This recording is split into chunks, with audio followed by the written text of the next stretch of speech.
Airstrikes against Serbian forces responsible for the brutality in Kosovo. You know, I voted for the Iraqi resolution. The president understands this. He's fully aware that it's going to take a lot of patience and painstaking planning, and we're going to support him. Including thousands of chemical weapons, large volumes of chemical and biological stocks, a number of missiles and warheads, a major lab equipped to produce anthrax. She not only admitted the U.S. role in creating al-Qaeda. When the Soviet Union invaded Afghanistan, we had this brilliant idea that we were going to come to Pakistan and create a force of mujahideen, equip them with Stinger missiles and everything else to go after the Soviets inside Afghanistan. But then, despite this admission, as Secretary of State, her support of the war on Libya and the jihadis in Syria directly led to the rise of ISIS and the migrant crisis in Europe. The transition to democracy in Syria has begun, and it's time for Assad to get out of the way. President Assad is not indispensable, and we have absolutely nothing invested in him remaining in power. I think that based on definitions of war criminal and crimes against humanity, there would be an argument to be made that he would fit into that category.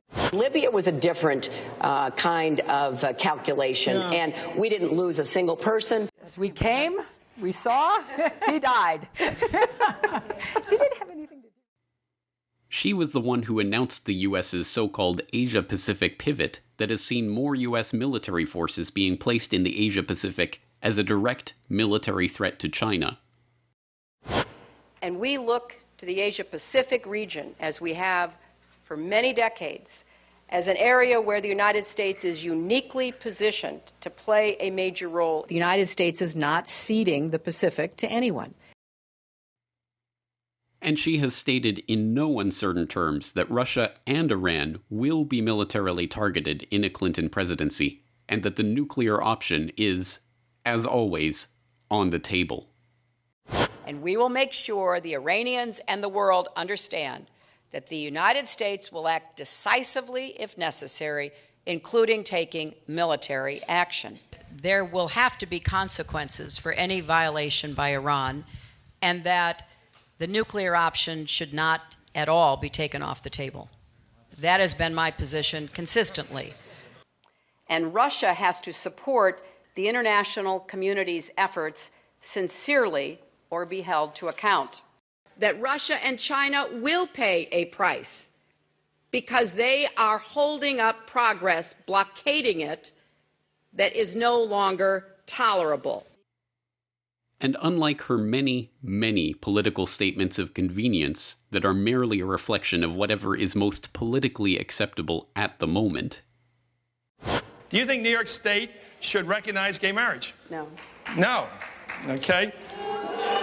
I support marriage for lesbian and gay couples. I represented Wall Street as a senator from New York, and I went to Wall Street in December of 2007, before the big crash that we had, and I basically said, cut it out.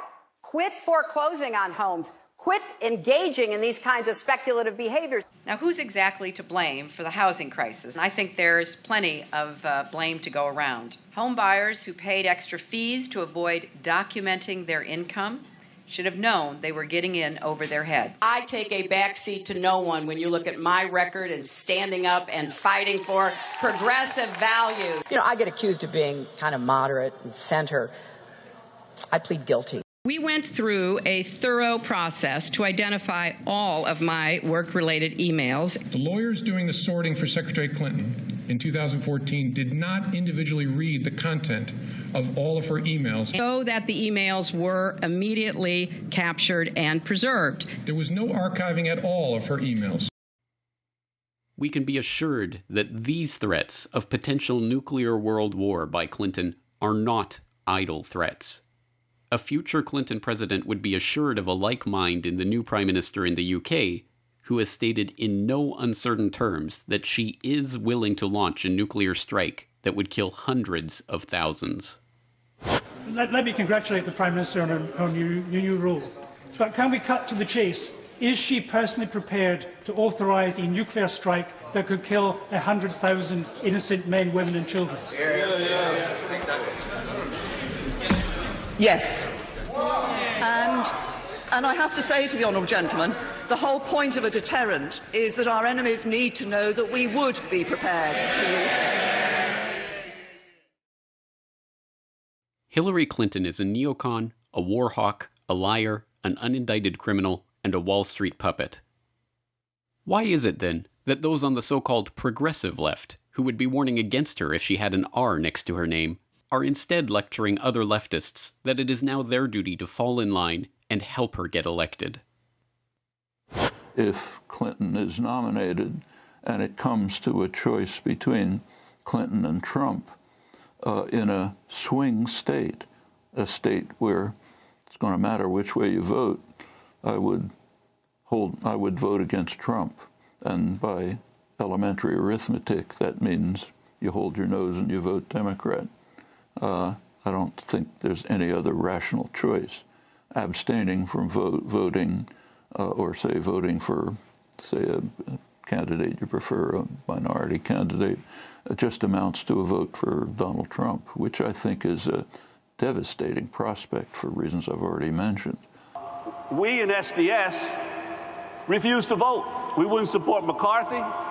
We wouldn't support Humphrey. Our slogan was, vote with your feet, vote in the street. I'm here to tell you that the slogan was right, the tactic was wrong. I think that the country, in retrospect, there would not have been a substantive change. There would have been a positive change if Nixon had not been elected. But you learn from your mistakes. Hopefully other generations learn from the mistakes of those who came before them. We're all here today because we're with her, and we're going to work our hearts out to make Hillary Clinton the next president of the United States. She will be the Democratic nominee for president. And I intend to do everything I can to make certain she will be the next president of the United States. The message here is as clear as it is predictable and disappointing. Once again, those with the influence to shape these events and ignite a genuine protest movement against Hillary's coronation at the Democratic National Convention are falling back into their roles as partisan ideologues, advocating for their candidate over the other side, taking the two-party system as a fait accompli and complicity with that system as the only way forward. But as Michelle Chossudovsky of globalresearch.ca points out, this election is fundamentally different. This time, the fate of the world hangs in the balance. In so many words, Hillary Clinton's foreign policy stance is, quote unquote, to blow up the planet. She has made statements to the effect that a first strike nuclear attack against Russia or Iran is on the table, so that if she is in the White House, she could in fact unleash the unspoken, which is World War III. I think this is something we have to address, both in terms of analysis, but in terms of political choice, so that anybody who wants to blow up the planet is not progressive. Secondly, she has a criminal record, not only in regards to the email scandal, but also in relation to the Clinton Foundation, which is involved in fraud, money laundering, political cronyism, etc. It is amply documented. So that, in effect, the choice for the American people is to elect a war criminal. Too many people become attached to the personality of these political personas, or fixated on the D or the R after their name. This clouds their judgment and stops them from seeing their policies and agenda for what they really are.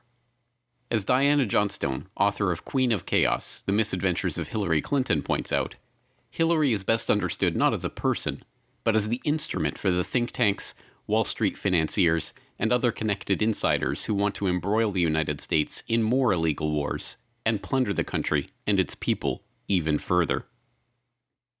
I mean, Hillary to me is not even an interesting person. She is simply a shallow, ambitious woman who has decided to make herself the instrument of the Washington think tank persuasion, and is using that to pose as a great expert on world affairs, to be elected as president.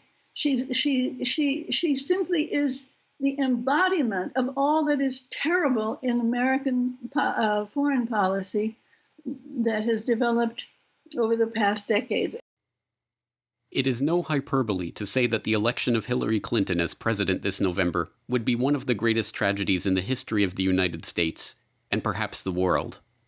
It is incumbent on people of all stripes, American and non-American, Republican and Democrat, progressive and libertarian, anarchists, and those who have never thought about politics a day in their life, to protest her nomination at the Democratic National Convention, work against her campaign for president, and avert the nuclear nightmare that is now coming into view.